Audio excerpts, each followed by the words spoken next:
चुनरी चिन्हे एक बार चुनरी सुंदरी है कि चुनरी चिन्हे न कोई। हम चिन्ह रहे हैं। कहते हैं कैसे हो? हाँ बोला। अरे माई के दुआरिया देवी और विनोद भगत के मंदिर देवी है सेवक है ठारावा देवी है सेवक है ठारावा देवी मैया खोला बाजार के मैया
बाप के नाम बताइए। नाम बताइए, बाप का नाम बताइए। बाप के नाम। औरत है कि मर्दावा है? लड़का है कि लड़की है? बोलो। भगवान तीन ही इंसान बनाया, नर और नारी और किन्नर। मर्दावा या मौगी या हिजरा, इन तीनों में कौन है? बोलिए बोलिए फटाक से। देवी है कि मनुष्य देवा है? बोलिए। इतना नहीं जानते कि मौगी है कि मर्दावा है? मर्दाना लड़का है कि औरत लड़की खेल है? है? बोलो। हैं? इतना तो बताइए। औरत की मर्द कि हिजरा? कि हिजरा बोल रहे हैं? तो हिजरों के भजन है। हिजरो वाला भोजन कहते हैं, हम तुरंत थे। दे दो हिजरा के भजन। हाँ अच्छी बोली सुनिए, हिजरा के भजन दो। दो दो दो है वो। बोलिए, नाम बताइए, देगा। बाप का नाम बताइए अपना। धर्मिंदर। क्या लड़का की लड़की? लड़की है। आपका दादी है यहाँ, नानी है, पापा है? तो एक बार देख के जब बताइए। यहाँ सब कौन कौन बहुत रो रहा है। देखिए। यदि असल बेटी है तो पापा को तो जरूर चिन्हिएगा, नानी के जरूर चिन्हिएगा। एक दिन का रिश्ता में दोस्ती बन जाता है, 9 महीना पेट में पाला ही मतारी। इसका बाप का कितना सपना था। जरा से वो भजन देते हैं, अब जरा देख लीजिए तब रिश्तेदार कौन है यहाँ बैठे।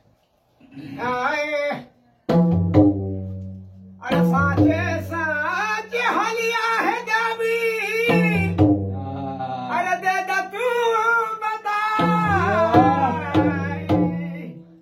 हे देवी मैया, नैया चलते दुनिया ओ बाबा। अरे साचे साचे हलिया है देवी, दे दा तू बता।